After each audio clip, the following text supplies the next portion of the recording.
किस चीज़ को लेकर जान से मारने का आपने, क्या मामला पूरा? सबसे पहले मैं सबको क्रांतिकारी जोहार करता हूँ। मैं अबरार हुसैन उर्फ रॉकी, मैं पचम्बा का रहने वाला हूँ और मैं JVKC का केंद्र महामंत्री और विधानसभा प्रभारी हूँ। मैं 16 तारीख को 2:38 में अचानक मुझे इंटरनेट नंबर से कॉल आती है और उस कॉल को जब मैं रिसीव करता हूं तो रिसीव करने के बाद मुझे डायरेक्ट उसने मुझे धमकी देता है कि मैं आपको गोली मार दूंगा। तो मैंने उससे कॉल पे ये वार्तालाप किया कि आप किस लिए मारना चाहते हैं, आखिर है कौन वो। ये बात जब मैंने उससे पूछा तो उसने मुझे अभद्र तरीक़ा से गंदे उसने मुझे गाली बकने लगा और गाली बकने के साथ साथ उसने ये भी बोला कि आप बहुत हीरो बन गए हो, बहुत टाइम से मैं आपको देख रहा हूँ, आप झंडा मैदान आओ, मैं आपको गोली मार दूंगा। जब मुझे ये बात पता चली तो मैंने तुरंत थाना पास किया, पचम्बा थाना, और पचम्बा थाना को मैंने लिखित तौर पर दिया। उसके बाद फिर वो मुझे 3:00 में उसने मुझे कॉल किया और फिर मुझे बोला कि आप पहुँचे झंडा मैदान।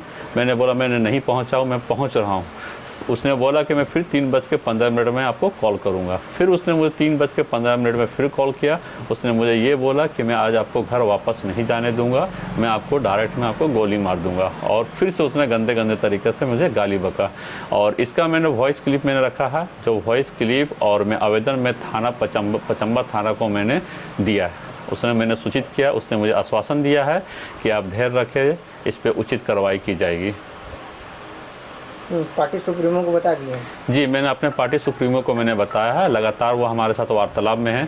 उसने बताया कि आप टेंशन मत लीजिए, मैं आपके साथ हूँ और मैं दिल्ली में हूँ। दिल्ली से आने के बाद 1 से 2 दिन के अंदर मैं आपसे मिलता हूँ और आपसे मिलने के बाद इस विषय में चर्चा होगी और मैं SP महोदय से बात करूँगा कि इस पर कार्रवाई करने की।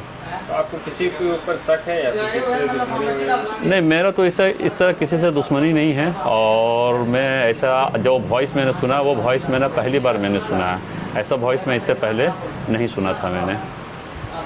मुझे कहीं ना कहीं डर है कि उस बंदा ने मुझे अगर इस तरह मुझे गाली दी है और डायरेक्ट जान से मारने की धमकी दी है तो वो हमारे खिलाफ वो षड्यंत्र वो रच रहे हैं, क्योंकि वो एक चतुर है और बहुत ही काफ़ी चालाक है, क्योंकि वो इंटरनेट के नंबर से वो कॉल किया है। अगर किसी बेवकूफ़ या नशे को बोलता है कि नशेड़ी गंजेड़ी को धमकी दिया होगा, अगर ऐसा कोई होता तो वो नेट के नंबर से कॉल वो नहीं कर, नॉर्मल नंबर से वो कॉल नहीं करता। वो लगातार मुझे इंटरनेट के नंबर से वो कॉल कर रहा है वो।